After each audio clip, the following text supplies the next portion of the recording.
मध्ये पुन्हा एकदा आपल्या सगळ्यांचे स्वागत आणि आज आपल्या बरोबर आहेत मराठी सिनेसृष्टीतले 4 इडियट्स. बरोबर? हा म्हणजे प्रेमाने म्हटलं तर सगळं चांगलं सर. काय प्रेमाने तुम्ही इडियट काही म्हणू शकता.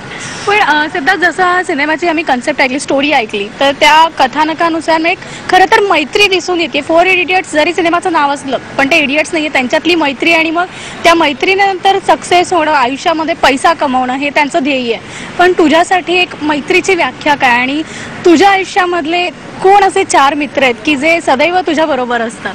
नाही, मैत्री तर खूप म्हणजे मी खूप नशिबान आहे मैत्रीच्या बाबतीत. कारण फॅमिलीपासूनच मला आई बाबा, भाऊ बहीण, बायको सपोर्ट करणार मिळाले. तर कॉलेजला गेल्यावर माझे जे मित्र होते, माझ्या शाळेतले मित्र होते, राजेश रसाळ नावाचा, अल्पेश जाधव, विनोद शेट्टे, नंतर संदीप पाटेकर, हे सगळे माझे मित्र अजूनही माझ्या कॉन्टॅक्टमध्ये आहेत किंवा माझ्यावर आहेत ते अजूनही.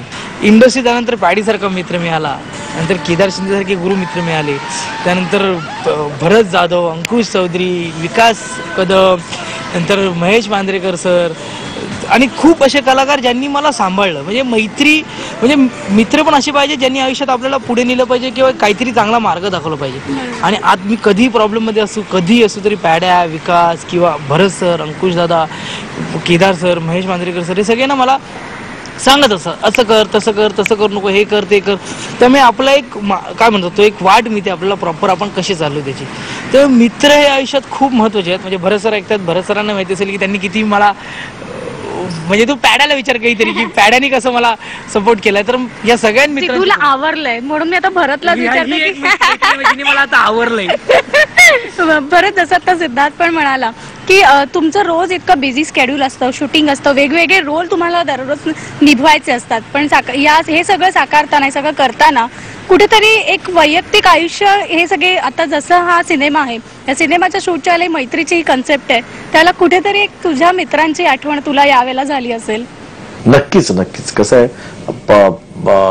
चित्रपटात रोल करताना आपल्याला अंदाज येतो मित्रांवर जी एखादी स्टोरी जो येते तेव्हा त्या मित्रांबाबतीत आपल्याकडे जे डायलॉग येतात ना, ते डायलॉग आपण कुठेतरी आधी अनुभवलेलं असतं आपल्या मित्रांच्या बाबतीत किंवा मित्रांच्या गप्पांमध्ये त्या डायलॉग आलेले असतात आणि ते चित्रपटात येतात.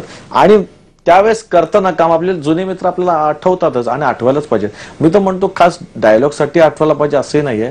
प्रत्येक श्वासात जसं आपण म्हणतो ना, माझ्या श्वासात माझे आई बाबा आहेत, माझं संपूर्ण घरचं कुटुंब आहे की त्यांच्याशिवाय मी श्वास घेऊ शकत नाही. मी घ्या, अंकुश घ्या, केदार घ्या, आता सिद्ध घ्या, सिद्ध आता मी ऐकलं तुमचं मित्रांबद्दल वगैरे, ते खरं आहे. आणि आज प्रत्येकाच्या आयुष्यात, माझं सोडा की आमचं सेलिब्रिटी लोकांचं सोडा, प्रत्येक आम आदमी, प्रत्येक सर्वसामान्य माणूस, प्रत्येकाकडे अगदी रईस माणूस असेल, कुठे ना कुठे एका कोपऱ्यात एक मित्रासाठी जागा ठेवलेली असते आणि त्याला माहिती असते कुठे कसं वापरावी ती जागा आणि मित्रासाठी पण आपण कसं धावावं माहिती असतं. त्यामुळे मित्र मित्र मित्र हे असायलाच हवेत. मित्र नसतील तर मला असं वाटतं की तुमचं आयुष्य नाहीये. बरोबर भरत. खरं तर या सिनेमाबद्दल आणखीन आम्हाला भरपूर काही जाणून घ्यायचं. या तिघांशी आपण भरपूर गप्पा मारणार आहोत, पण शो टाइम मध्ये एक छोटासा ब्रेक घेऊया. पहा फक्त IBN लोकमत.